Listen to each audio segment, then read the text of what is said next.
अमरावती पोलिसांनी एका तरुण पीडिताला न्याय मिळवून दिला। राजापेठ पोलीस ठाण्यात नुकताच दाखल झालेल्या एका प्रकरणात एका मित्राच्या मदतीला धावून आलेल्या तरुणाला मोठा फटका बसला। जुन्या पैशाच्या वादावरून एक पल्सर गाडीची जबरी चोरी झाली आणि या प्रकरणाचा तपास पोलिसांनी अत्यंत वेगाने केला। 11 ऑगस्ट रोजी रात्रीच्या सुमारास अमरावतीतील जयनगर परिसरात एक धक्कादायक घटना घडली आहे। सागर महाजन नावाचा तरुण त्याच्या मित्राच्या पल्सर गाडी क्रमांक MS 27 AD 2625 वर जात असताना आकाश मानमोडे आणि अजय वानखडे नावाच्या दोन आरोपींनी त्याला अडविलेत।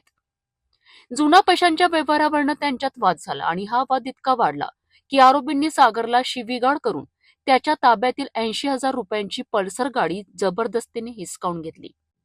या घटनेनंतर सागर महाजन यांनी तातडीने राजापेठ पोलीस ठाण्यात धाव घेतली। त्यांच्या तक्रारीवरून पोलिसांनी तात्काळ गुन्हा दाखल केलाय। अपराध क्रमांक 401 अंतर्गत कलम 304 आणि 3(5) नुसार जबरी चोरीचा हा गंभीर गुन्हा नोंदविण्यात आलाय। गुन्ह्याचे गांभीर्य लक्षात घेत पोलिसांनी तपास वेगाने सुरू केलाय। पोलीस आयुक्त अरविंद चावरिया आणि पोलीस उपायुक्त श्याम घुगे यांच्या मार्गदर्शनाखाली वरिष्ठ पोलीस निरीक्षक पुनीत कुलट यांच्या नेतृत्वाखालील पथकाने दोन्ही आरोपींचा शोध घेतलाय। पोलिसांनी आरोपी आकाश शंकरराव मानमोडे आणि अजय गणेश वानखडे यांना ताब्यात घेतले। चौकशी दरम्यान पोलिसांनी चोरीला गेलेली पल्सर गाडी आरोपी आकाश मानमोडे यांच्याकडून जप्त केली आहे। पोलिसांनी केलेल्या या प्रभावी कारवाईमुळे पीडित सागरला त्याची गाडी परत मिळाली आणि आरोपींना कायद्याच्या कचाट्यात आणलेत।